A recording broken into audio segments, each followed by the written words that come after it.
And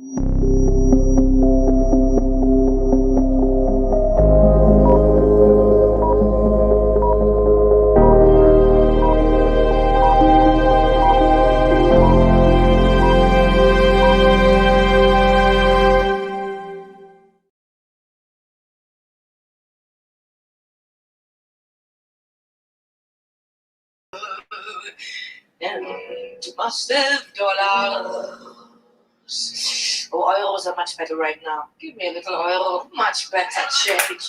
Oh, you know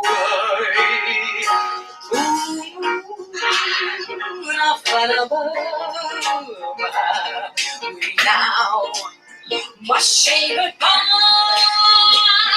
We've lost our good mama.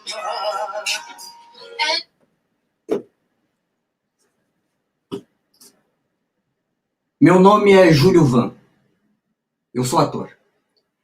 Eu faço teatro há mais de 50 anos. E em muitos momentos eu tive dúvidas se deveria ou não continuar interpretando personagens. Ou se deveria definitivamente ser eu mesmo o autor das palavras e do discurso que eu interpreto.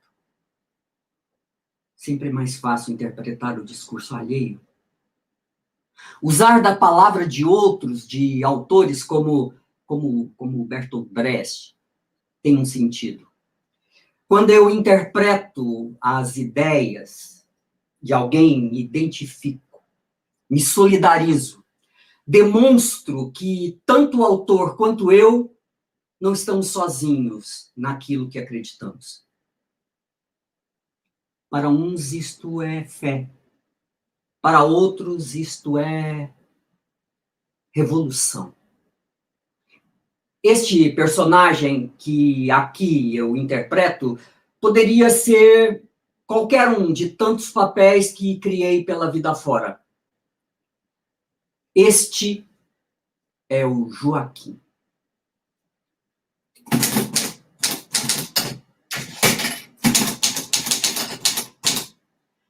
Eu já não tenho muito tempo, e nem mesmo para me debater com dilemas. Não se trata mais de querer dizer ou não dizer a verdade. Se trata de uma necessidade urgente, antes que tudo venha abaixo. Pessimista. É o que me dizem nos jornais e editoras que antes lucravam com as minhas ideias críticas, num tempo em que isso era permitido. Se antes eu era chamado de vanguarda, avançado, contemporâneo, progressista, ousado e criativo, agora eu sou chamado de subversivo, agitador, insurgente, revoltado, tumultuador.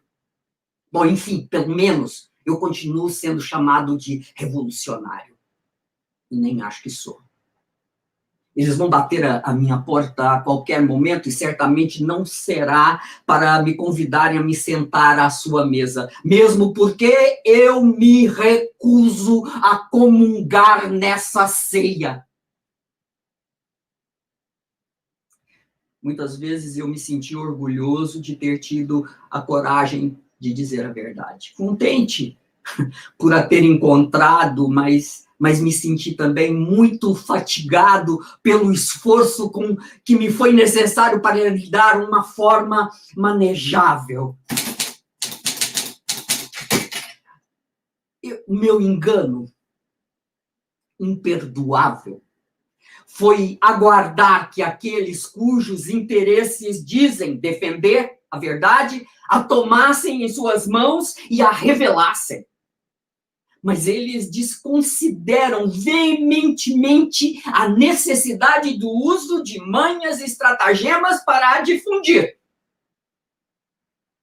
Eu mesmo pensei assim, muitas vezes, são eles que a devem difundir, eu apenas a escrevo.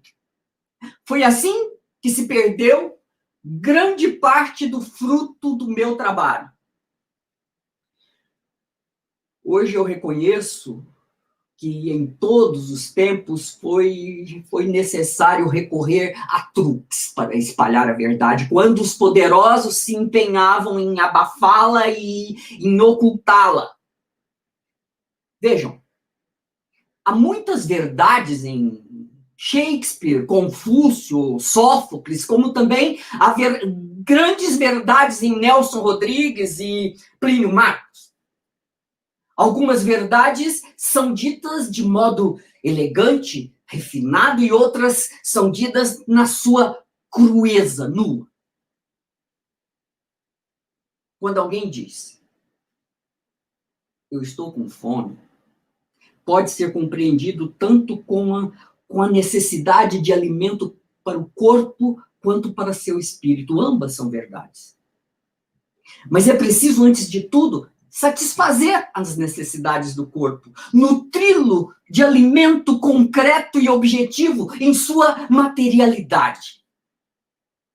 Alimentar o espírito, aqui, porém, não tem sentido místico, mas existencial. Não há existência sem espírito. É fácil fazer caridade, é fácil, fornecendo o mínimo necessário para que o corpo sobreviva, mas alimentar o espírito forçosamente retira o corpo de sua inanição subserviente. E isso incomoda. Sim, e incomoda muito. Pode ser bastante inconveniente para aqueles que detêm o poder sobre os alimentos do corpo.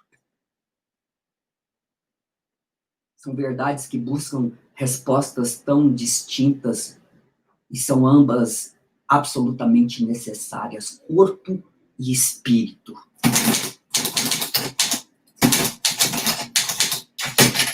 Talvez eu tenha buscado mais dizer a verdade segunda, esta que incomoda os abastados, as pessoas de bem e os privilegiados.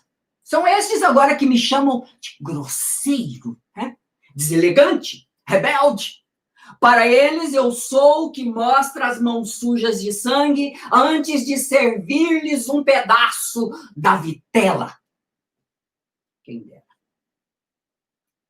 Numa época como a nossa, em que os governos conduzem as massas humanas à miséria, eles têm que evitar que os miseráveis pensem no governo como causa de seu estado miserável, e por isso estão sempre a falar em fatalidade, em divina fatalidade.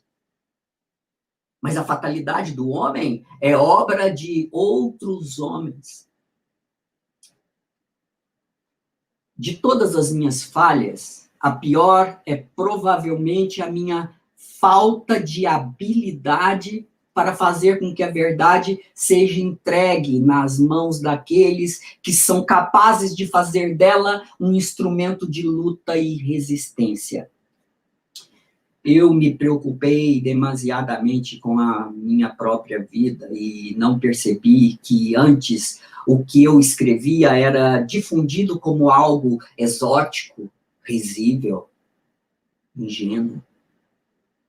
Eu me servia ao papel de parcela indesejada, mas tolerável, para que se fizessem passar por democráticos e liberais ao pensamento crítico. Mas a partir do momento em que eu me tornei um incômodo e desnecessário, eu fui censurado, banido. E não aceitando a minha nova condição, eu fui descartado e esquecido. Coragem, inteligência, astúcia, malícia e habilidade. Não são virtudes que eu aqui tenho defendido. São exigências de uma ação na qual eu tenho tentado me empenhar. Dizer a verdade. Mas sinto ainda a ansiedade e a angústia. O que me falta? Me falta o ar. Nossos inimigos dizem, a luta terminou, mas nós dizemos, ela começou. Nossos inimigos dizem, a verdade está liquidada, mas nós dizemos, nós a sabemos ainda. Nossos inimigos dizem, mesmo que ainda se conheça a verdade, ela não pode mais ser divulgada, mas nós a divulgamos. É a véspera da batalha. É a preparação dos nossos quadros. É o estudo do plano de luta. É o dia da queda dos nossos inimigos. Bertolt Brecht.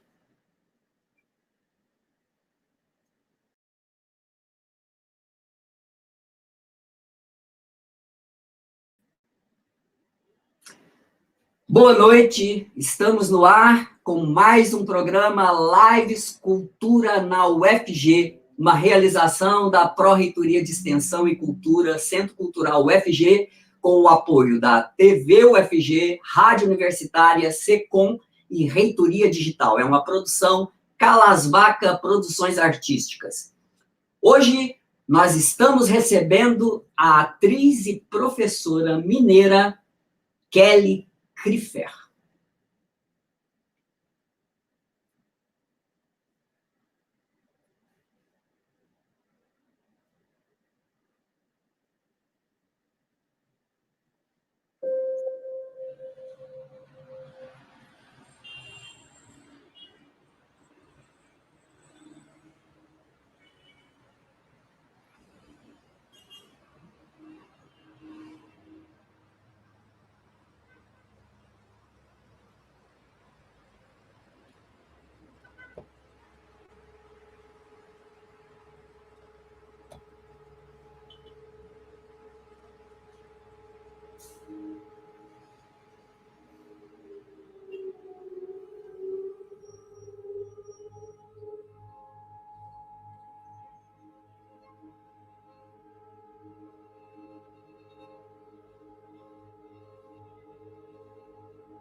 Eu só queria vir sozinha, Leandro, para ver como é que é o procedimento. Eu não agendei nada, eu não combinei nada. Eu só não quero você me infernizando na minha cola.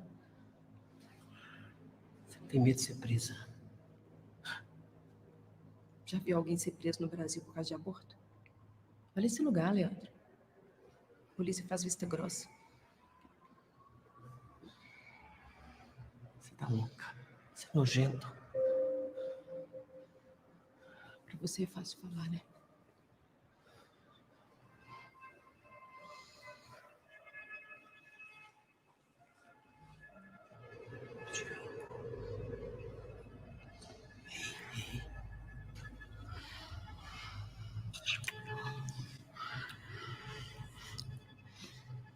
Eu também te amo.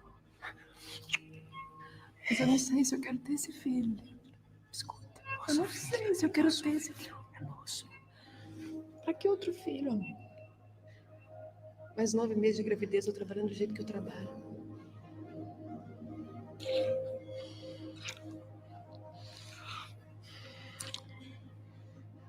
Te amo. acostumou com perseguição.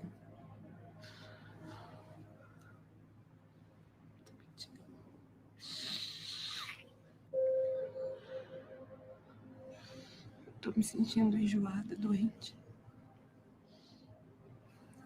Não sei se eu vou conseguir amar essa criança, entende? Vambora daqui.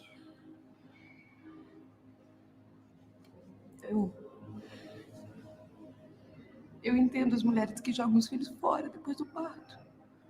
Isso é um crime. Isso é um crime. Isso não é uma decisão só sua.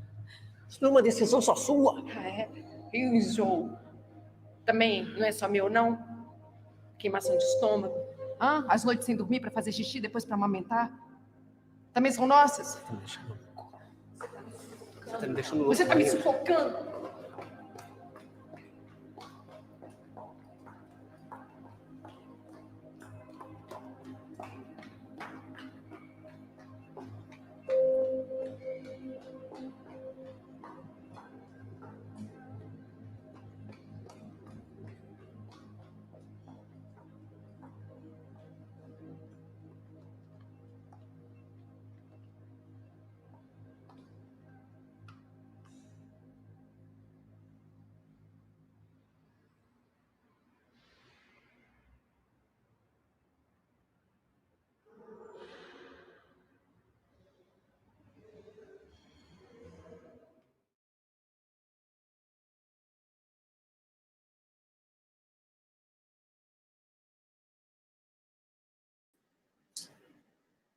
Kelly Kriefer, nossa convidada de hoje, é natural de Belo Horizonte, iniciou a sua carreira como atriz em 2001 e desde então tem feito muito teatro e cinema. É integrante do grupo Teatro Invertido desde 2007 e podemos destacar alguns espetáculos. Proibido Retornar, Estado de Coma e Antes do Silêncio, com Rodolfo Vaz e direção de Eide Ribeiro, um grande diretor. Iniciou sua carreira no cinema em 2016 no filme Os Incontáveis, e em 2019, né, bem recente, foi indicada ao Prêmio Guarani de Cinema Brasileiro por sua participação no filme No Coração do Mundo, de Gabriel Martins e Maurílio Martins. É professora de teatro no Galpão Cine Horto desde 2009. Muito obrigado, Kelly, por ter aceitado o nosso convite para participar da nossa live. Boa noite. Boa noite. Boa É um noite. prazer te receber aqui no nossa hashtag Cultura na UFG. Eba, prazer é todo meu. Só antes de continuar, só uma retificação aí do que você disse. Eu atuei no Grupo Teatro Invertido durante 10 anos, de 2006 até 2017. E a minha experiência no cinema começou em 2009, com o curta Contagem, com a Filmes de Plástico, que depois, em 2016, eu fiz Os Incontestáveis, que é um filme que eu fiz no Espírito Santo, que é um longa. O Contagem tem uma história muito importante, assim, porque foi o primeiro curta que eu fiz, a minha primeira experiência no cinema, mas também é o primeiro curta da Filmes de Plástico, que hoje é conhecida no mundo inteiro, assim, sim, são diretores e produtores do Temporada. Para quem não viu, está na Netflix, com a atriz Grace Passou e vários outros maravilhosos. E também no Coração do Mundo, que é o último longa deles, que eu participo. Depois eu vou falar um pouco mais sobre isso. Que ele está... Depois eu falo um pouco.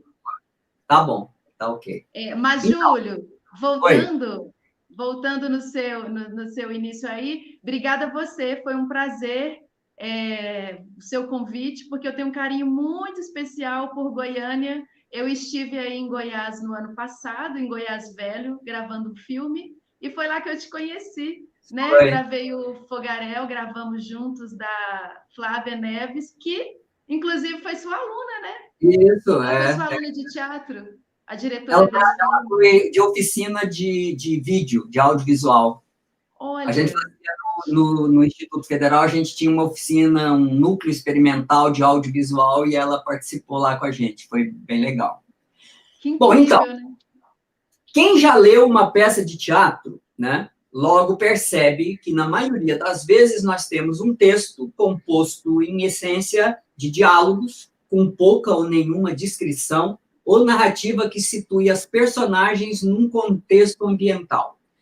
Não é raro vermos montagens muito diferentes de um mesmo texto num espaço, né, para a direção e a encenação muito mais amplo e aberto que numa obra literária. Podemos dizer, né, que a cena se encarrega das funções narrativas e que as descrições não cabem nos diálogos, diferentemente de um romance. Enfim, uma peça teatral é propositalmente incompleta porque se destina e exige a complementação cênica. Mas quando falamos da interpretação, que é o trabalho de atrizes e atores, né, e da sua atuação cênica, estamos nos referindo também a esta complementação à dramaturgia do texto teatral. Cada gesto e entonação funciona como narrativa e é fundamental para a compreensão da trama, do enredo, enfim. Hoje, nós vamos conversar um pouco sobre interpretação, né, o trabalho de atrizes e atores, trafegando, assim, nós vamos começar para facilitar, né, trafegando entre duas concepções, o dramático e o épico.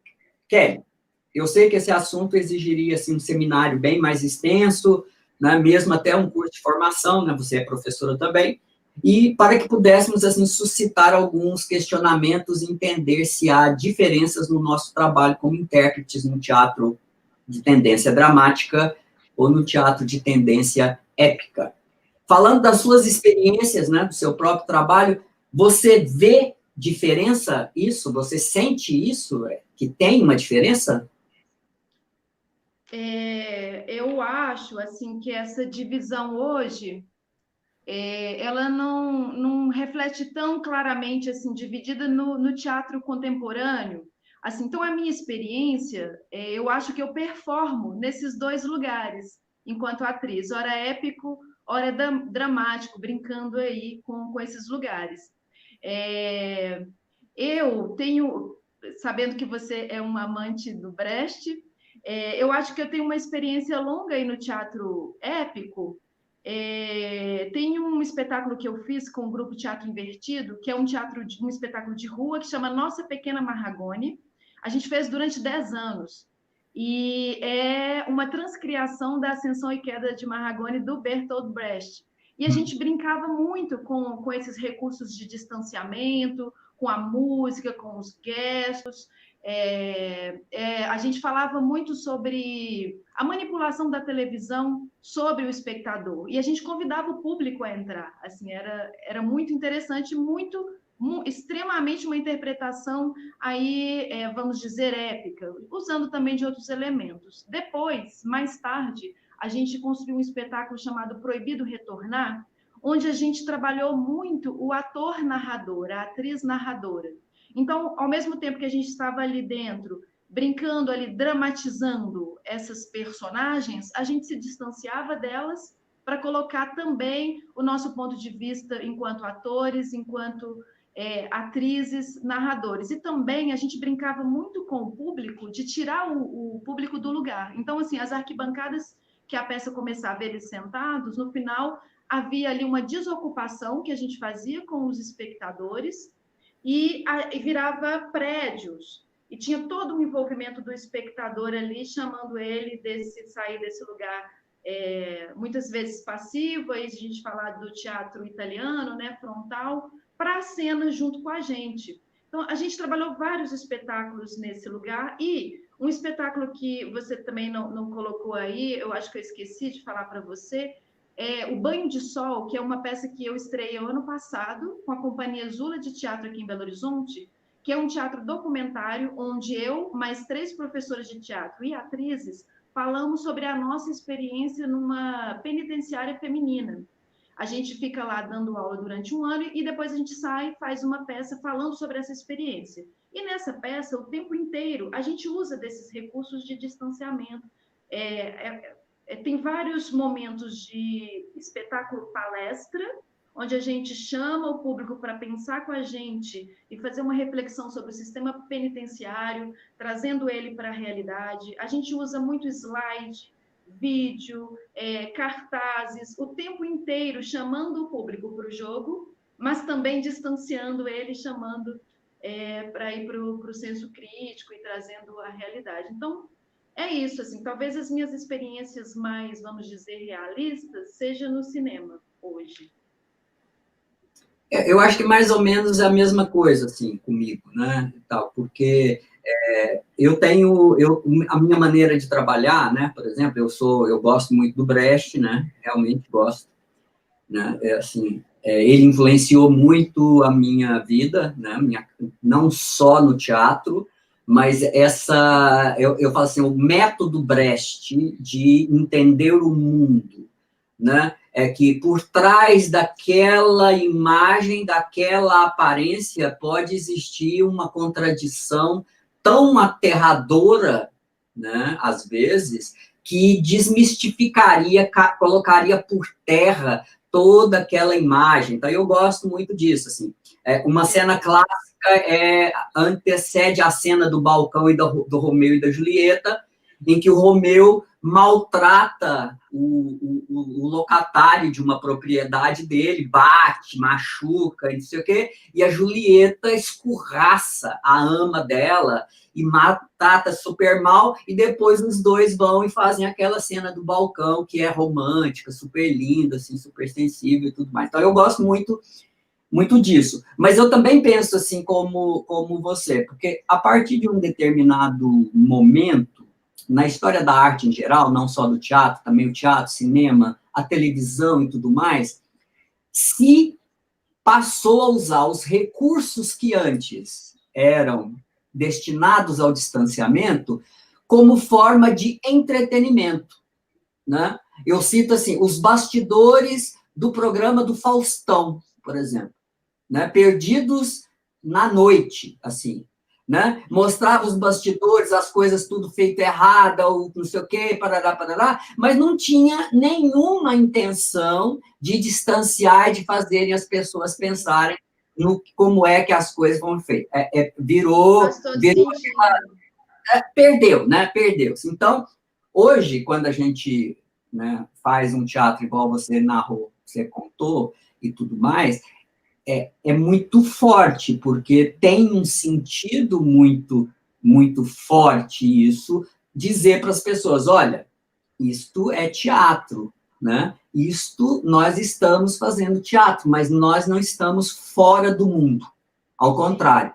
Ao contar que nós estamos fazendo teatro, nós nos colocamos no mundo, né? E aí é muito interessante, porque eu estava pensando aqui, né? Pensando assim no seu trabalho, né?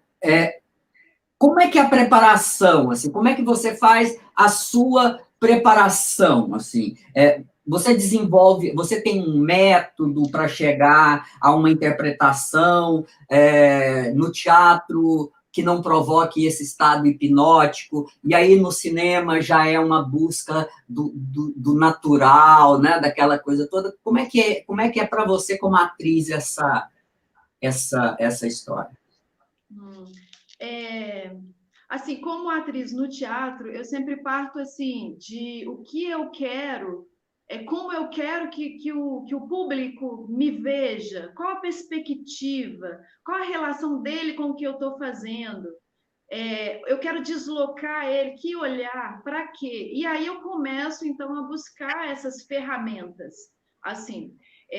Mas tem coisas básicas, assim, que passam na minha preparação, que eu, Kelly, preciso de um treinamento físico, assim mesmo, pele, osso, músculo, os sentidos, tato, paladar, olfato, audição, trazer isso, sabe, me despertar. E aí eu começo vários estudos, assim, muita pesquisa, muito laboratório também, que faz parte do meu trabalho, que tem a ver com o cinema também. Eu acho que o processo de preparação tem muitas semelhanças, sabe, Júlio, do teatro e do cinema.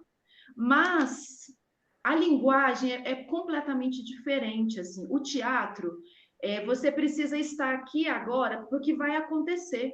Tem espetáculos que eles acontecem a partir das reações do espectador, né? E o cinema não. Esse filme que a gente fez estreou no ano passado em Roterdã. E eu fui também. E eu fiquei impressionada, assim, porque eu não sou muito de acompanhar, assim, eu não estava acompanhando os filmes que eu tinha feito, que também eram poucos, eu não tenho uma larga experiência no cinema, assim, tenho muitas coisas ainda para estrear, então eu sempre que estreava eu estava apresentando, eu estava numa temporada de teatro, e esse eu fui. E fiquei me sentindo um pouco deslocada, assim, porque no teatro a gente se prepara, você tem que ficar atento. No dia da estreia, eu fiquei, gente, que loucura. Em vez de estar me aquecendo, me preparando, eu estava me arrumando. Eu falei, gente, que glamour, assim. E aí eu sentei ali, a gente assistiu numa tela, numa das maiores do mundo, de 18 metros de altura, e ver aquilo na minha frente, assim, foi espantoso, né? Vamos usar essa palavra aí que a gente tá usando muito.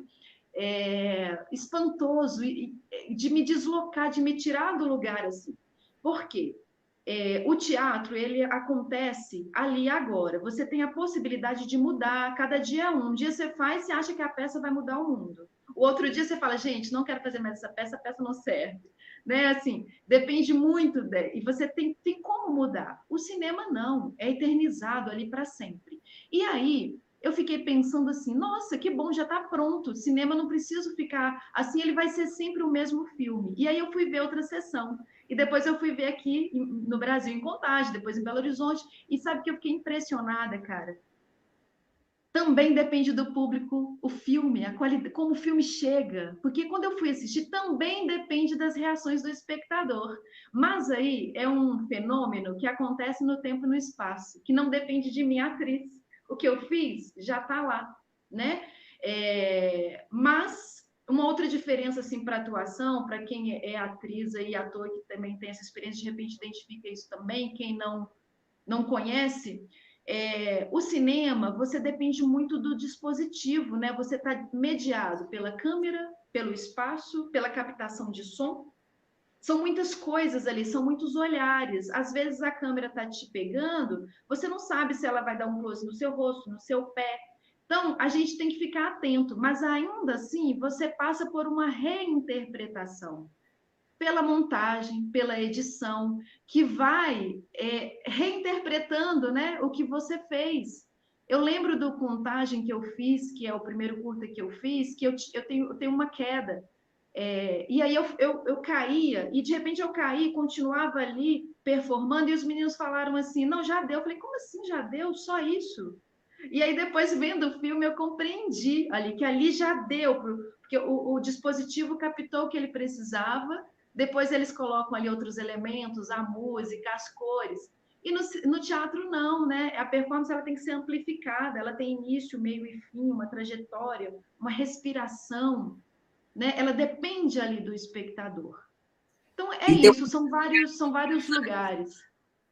Me ver na tela, né, me levou também a pensar no Brecht, que foi essa coisa do distanciamento, né? Ali sou eu distanciado de mim, do meu trabalho, né? Eu me vendo, assim. E aí, eu nem sempre gosto da personagem, né, que eu vejo. E aí eu falo assim, cara, mas que filha da puta, assim, né? Que personagem é esse, né? Que você fez, você interpretou e depois você não gosta dele, você detesta ele, né? E aí, essa é uma coisa também diferente do teatro. Quando eu vi o Contagem, quando eu vi o Contagem na tela pela primeira vez, eu fiquei desesperada, porque não dá para mudar. Eu pensava, eu mudaria isso, eu mudaria aquilo, que no teatro você tem essa chance, né? No cinema você não tem. Mas a adrenalina é a mesma. É mais do diretor do que do ator, né? E a televisão é mais do produtor, assim, né? Então, tem muito do ator, mas o diretor conseguiu aquilo que ele busca, pronto, né? Tá pronto. Não sei, ô Júlio, não sei, é muito coletivo, eu acho. O teatro é muito coletivo, o cinema também são muitos olhares. Mas quem descorta, quem diz ação e quem descorta é o diretor. Sim, mas assim, eu passei por montagens muito colaborativas, sabe? Assim, que a gente pode conversar e esse envolvimento é fundamental, sabe? Assim, eu acho, para a gente também conseguir defender de alguma forma ali esse lugar, né, da interpretação. Mas tem isso também que você está dizendo. Você tem que chegar muito rápido a um ponto, né, que ele seja registrado. Né? Bom,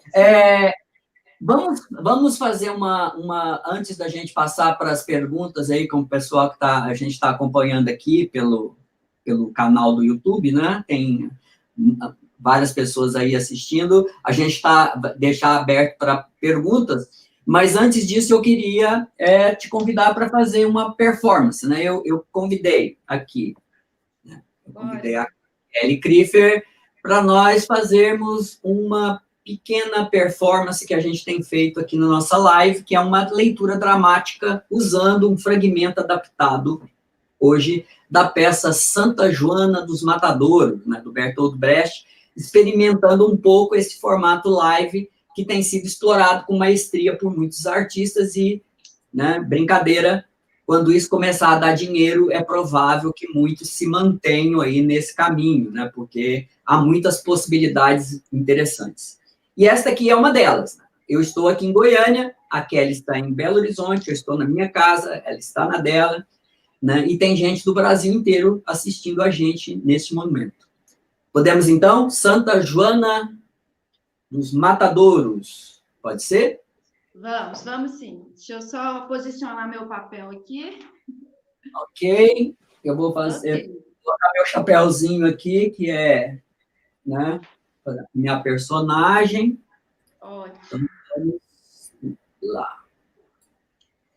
É uma cena, ok, gente, tá? É uma cena da peça, um excerto. Bom, custou, mas nós conseguimos. Deus voltou a ter vigência. Tanto andamos pelos cimos como andamos na falência. Nas alturas e na baixa, vocês sabem a quem servimos, né? Olha, 7 vivas, sem problema, triunfou o nosso esquema. Aqui está uma desabrigada que nós recolhemos nos matadouros. Esta é a nossa Joana. Muito bem. Vamos fazer dela a nossa vedete, pois foi graças a ela, vejam bem, graças a ela que nós conseguimos sobrenadar nestes tempos difíceis. Graças à simpatia humana de sua presença nos matadouros, graças à sua intervenção em favor dos pobres e graças também aos discursos que ela fez contra nós. Ela será a nossa santa, né? Vamos fazer dela a nossa Santa Joana dos Matadouros. Vamos fazer dela uma santa merecedora de todas as atenções. Será a prova cabal de que nós temos a humanidade em alta estima, muito contrariamente ao que se diz. Levanta-te, ó Santa Joana dos Matadouros, protetora dos pobres e consoladora dos miseráveis. Como tá frio aqui? Tá muito frio. Que gritos são esses que o barulho dos viadutos abafa? Tomem a sopa. Não desperdicem o calor. Comam. Comam. Pobre santa, ela está confusa. Muito confusa. Esse barulho. As máquinas voltaram a funcionar? Sim. Feliz que eu sou. Quando parecia possível mudar, eu não compareci. Quando foi necessário que eu ajudasse, eu faltei. Tomei a palavra em fábricas e praças, e meus sonhos não foram poucos, porém, ao final levei miséria aos miseráveis e trouxe alívio aos exploradores. Sim, minha querida. Não se eleva algo ao alto sem embaixo e sem em cima, entendeu? Não. Quem aprende essa lição cria amor à disciplina. e segue sempre dando o seu máximo. O de baixo é bom que fique embaixo, para o de cima poder se manter em cima, não é?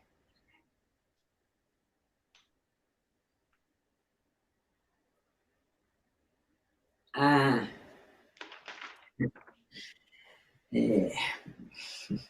olha, meu Calma, nome é... calma. Os de baixo estão presos embaixo para que os de cima permaneçam em cima.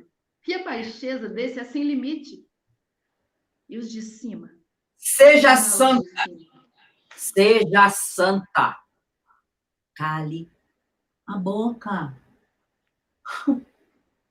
Joana, 25 anos de idade, derrubada pela pneumonia ao defender a palavra de Deus nos matadores de Chicago, combatente e Marte. Elevar o espírito acima do charco? Onde há humanos, só os humanos resolvem. Santa Joana, garanta riqueza aos ricos, garanta e proclame as suas virtudes, dê tudo aos que têm demais, deles o gozo e o governo, e enalteça os seus nomes. Ave Joana, Ave Joana, Ave Joana. Escutem. Escutem o que eu sonhei essa noite. Eu vi diante de mim, na minha frente, um terreno pequeno e estreito, apertado entre edifícios enormes e imponentes. E nesse terreno, um bolo humano, um grande número de pessoas, um número muito maior que os pardais e as folhas secas no chão. Como podiam se reunir em praça tão pequena? Um bolo de gente compacto, a ponto de afundar no chão e vergar as bordas e embarrigar no meio, com risco de escorrer. Mas a pequena praça resiste, pulsando, até que uma palavra a mais lançada de qualquer parte a transforma em torrente incontrolável. Agora eu via cortejos, ruas conhecidas, ruas desconhecidas, vocês. Eu via vocês marchando, e depois eu via a mim. Eu ia à frente de vocês marchando a passo marcial, a fronte ensanguentada, lançando palavras de sonoridade guerreira numa língua que eu mesma desconheço. E eram tantos cortejos, e vinham de tantos lados ao mesmo tempo. Eu vim à frente de todos eles, em numerosas encarnações. Moça, velha, branca, negra, índia, em prantos e tremendo. A mão erguida. Virtude e terror. Transformando tudo que meu pé tocava, causando imensa comoção, influindo no curso dos astros. Assim avançava o cortejo e eu com ele. Transparente, faminta, sem teto. Nenhuma bala, nenhuma baioneta podia me alvejar. Superior a toda e qualquer tortura. Agora eu sei.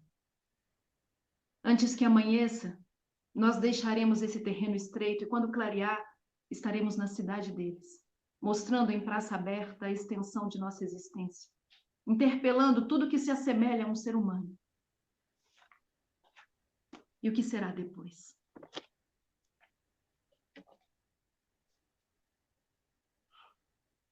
Embora trabalhem por pequenos salários e sejam também chamados filhos de Deus, nenhum deles vive até o fim.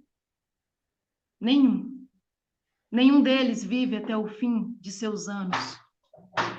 Nem come sempre o mesmo pão, nem morre satisfeito com sua vida, nem se enterra com as honras devidas. Se vão antes que finde seu tempo natural e são insultados e esfrangalhados. Quando se lê nos jornais que um bando de criminosos foi fuzilado ou recolhido às penitenciárias, é deles. É deles que se está falando.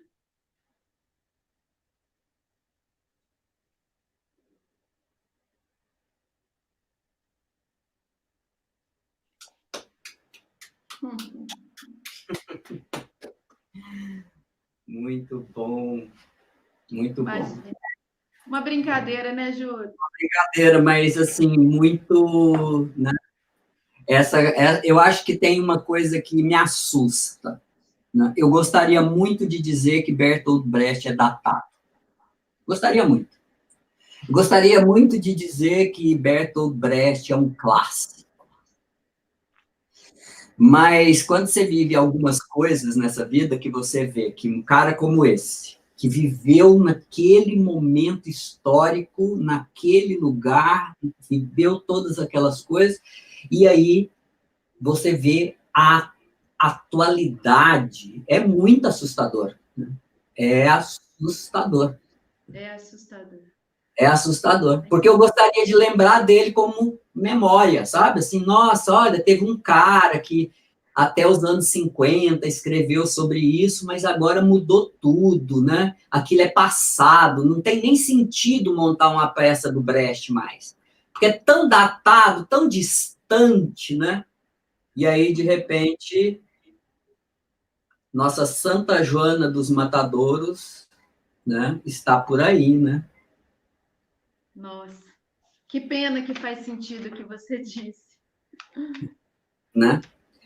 Essa que é a história. Bom, vamos ver se tem alguma pergunta aqui. Só elogios.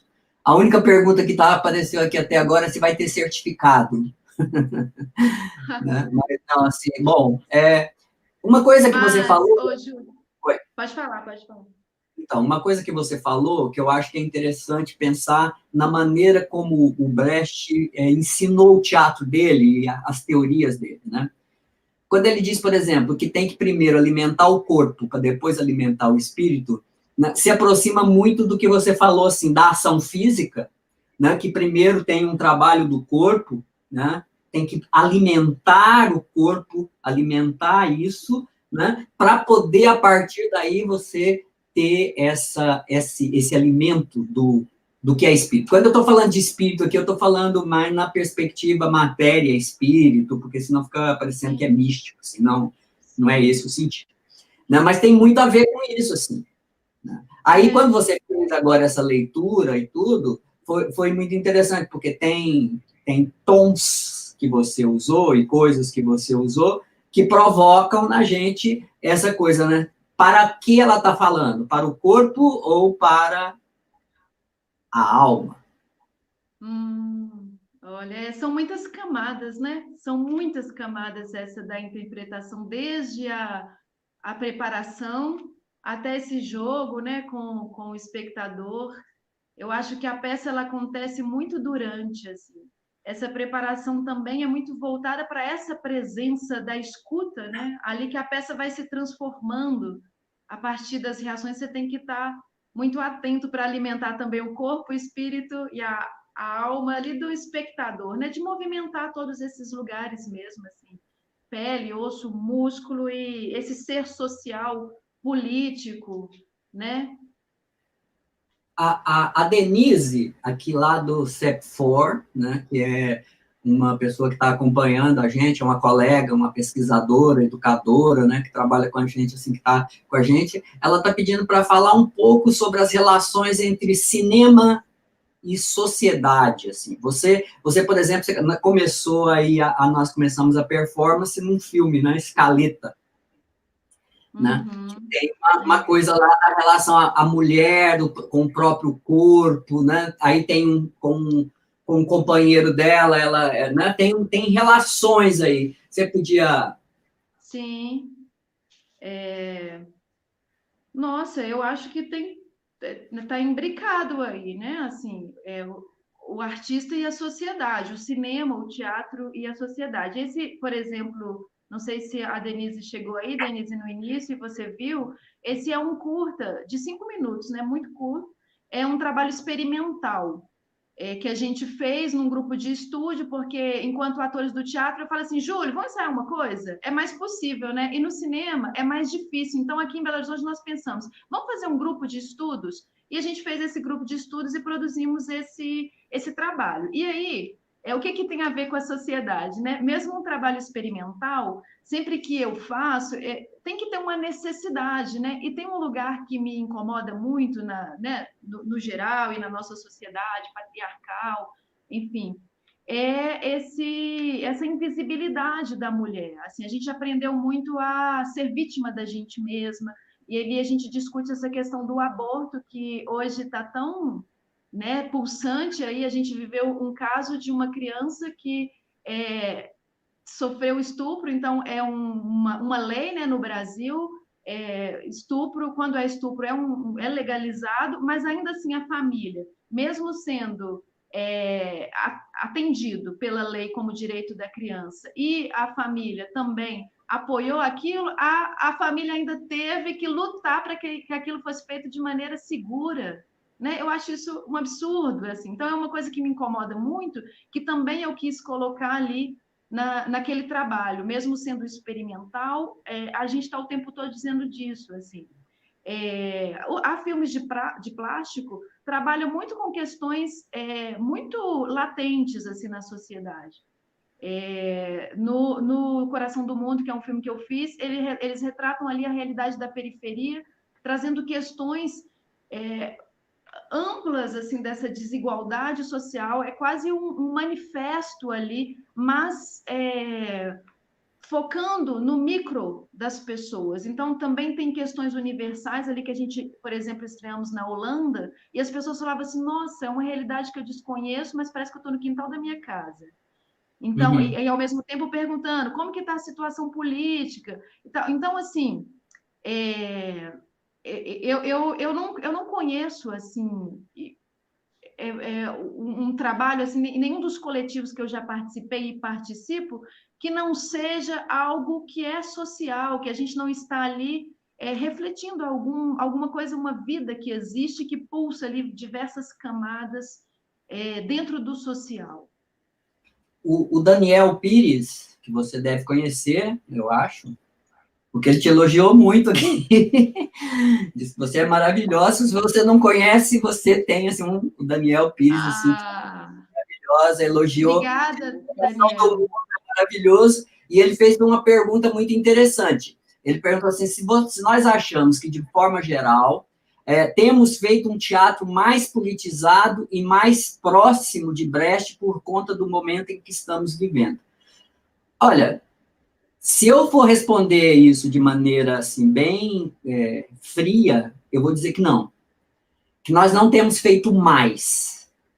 Porém, nesse momento, está ganhando mais destaque. Né? Porque o próprio movimento artístico esteja focando, se mostrando mais. E aí, como teve vários espetáculos que foram censurados, festivais que foram cancelados e coisas assim, aí acabou sendo, digamos assim, em relação a quem censurou, um tiro pela culatra. Porque apareceu muito mais, ficou muito mais evidente, né? Essas questões. E aí, eu acho que eu estou com a Kelly, assim, é próximo do Brecht? Ou é próximo da vida mesmo, do mundo que nós estamos vivendo, que tem outras exigências, que tem outras demandas estéticas, né? Que talvez o Brecht hoje, se fosse o Brecht, ou o Bertolt Brecht, hoje, ele faria um teatro muito diferente, assim, talvez, né?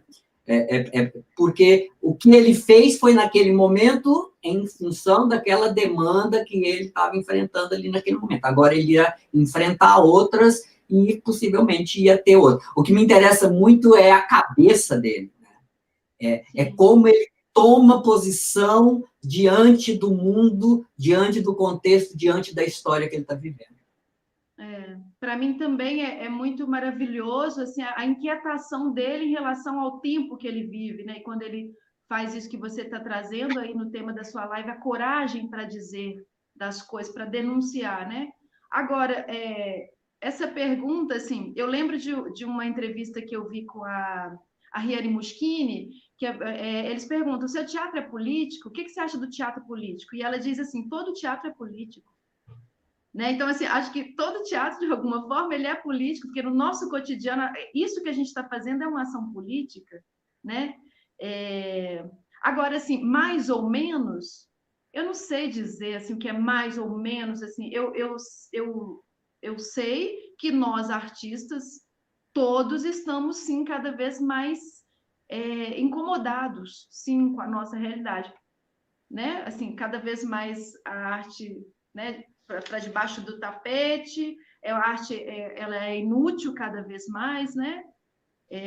E aí chegando a questão, a contextos mesmo sociais e políticos que a gente vive aí há alguns, últimos 20 anos, o Júlio sabe falar melhor sobre essa... Sim, eu gosto. Eu estou dizendo pelo seu engajamento, assim, enquanto sim, mas assim, a gente diz o seguinte, não existe teatro que não é engajado, não existe arte que não é engajada, né? Depende muito da análise de você falar de que causa, né? É engajado com o quê? Né? Então, assim, o teatro é político sempre, né? Porque ele é humano, o ser humano, o ser humano é um animal político, né? A humanidade é política, né? As nossas relações são assim, né? Elas são sempre relações de poder, de alguma forma. Então, é sempre assim. Eu acho que eu gosto do Brecht, como eu gosto de outros também. Eu trouxe o Brecht aqui, como poderia trazer outros. Infelizmente, Kelly, né, nós estamos chegando ao final, assim, né? Passou rápido, né? E aí, assim, ainda eu quero mostrar mais um trabalho seu, né? Que, na verdade, uma coletânea de trabalhos seus aí, que é para as pessoas conhecerem, né? Que eu acho que é muito legal. Mas eu queria te agradecer. Olha que pena, né? Super bom ter te encontrado, assim, né? Foi, né? Tem um tempo aí que a gente está conversando, mas, infelizmente, a gente tem um tempo limitado aqui da nossa live. Ô, Júlio, muito obrigada. Que honra estar aqui conversando com você, que a gente possa se encontrar em outros trabalhos e também bate-papos. Obrigada ao João, à sua equipe técnica aí que esteve com a gente e todo mundo que está acompanhando. Muito obrigada por esse momento aí de bate-papo. Nós é que agradecemos, assim, muito honrados. Obrigada.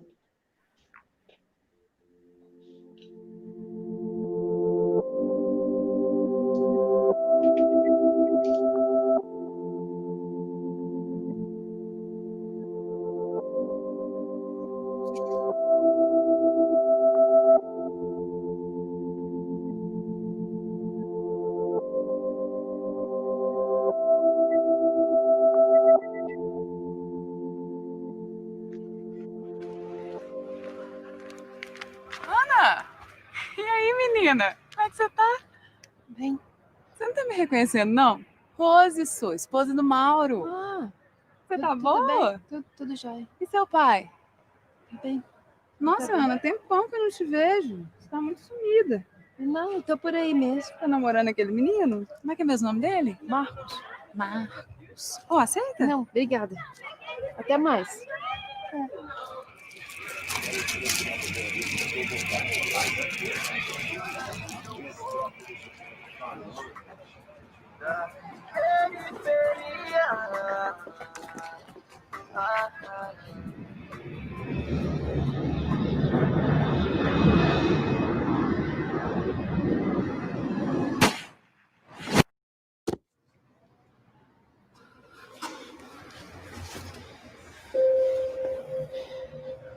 Eu só queria vir sozinha, Leandro. Pra ver como é que é o procedimento. Eu não agendei nada, eu não combinei nada. Eu só não quero você me infernizando na minha cola. Você tem medo de ser presa? Já viu alguém ser preso no Brasil por causa de aborto? Olha esse lugar, Leandro. A polícia faz vista grossa.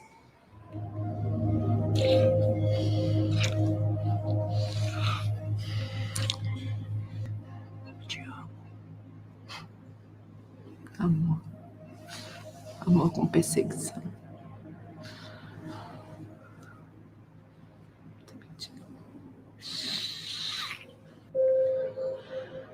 E aí eu entendi essa passagem de uma maneira linda, e aí é muito louco, assim, porque eu sofri muito com isso, eu sofri muito com a morte do meu pai, uma das coisas mais avassaladoras da minha vida, mas eu agradeço demais por ter vivido isso. É que eu nunca sei onde é que eu perdi o fio da meada, entendeu? Eu nunca sei, eu era uma pessoa bacana, legal, todo mundo aí sabe, mas de lá pra cá eu não sei, de lá pra cá eu não sei. Onde foi exatamente que eu perdi o fio? O leão que eu sempre cavalguei, de lá pra cá eu não sei, caminho ao longo do canal.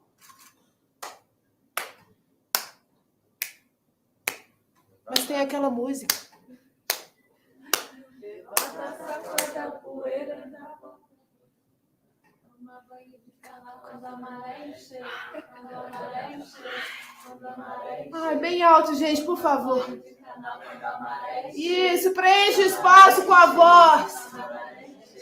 Toma banho de canal quando a maré encher. Quando a maré encher. Quando a maré encher é bom, né? Quando a maré encher é ótimo. Eu estou aqui. Isso é só um ensaio.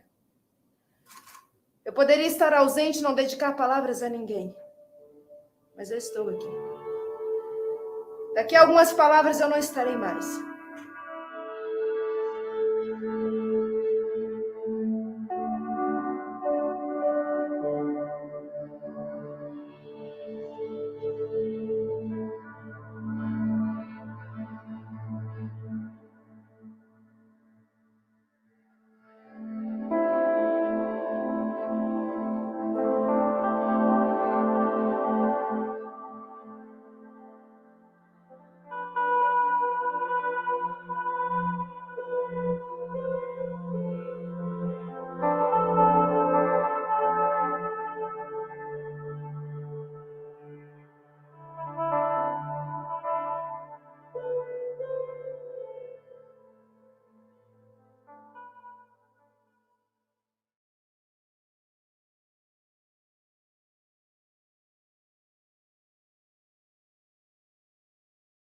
Kelly Kriefer, nós é que somos gratos, né? Chegamos ao final da nossa live. Eu gostaria de agradecer a Flávia Cruvinel, ao João Vitor, que nos acompanhou aqui, ao Centro Cultural da UFG, por este espaço. Mas a semana que vem tem mais. Na próxima semana nós vamos finalizar a nossa série com o último episódio de Para Se Dizer a Verdade. Nós vamos conversar com o diretor, produtor, professor e curador de teatro carioca, pero cosmopolita, Lennerson Polonini. O tema será Invenções Estéticas, Palco, Rua e Tela. Nosso experimento teatral, o último em live, Para Se Dizer a Verdade, será Decisão. Obrigado por todos vocês que estiveram aí conosco, né, mais uma vez, e até lá. Tchau.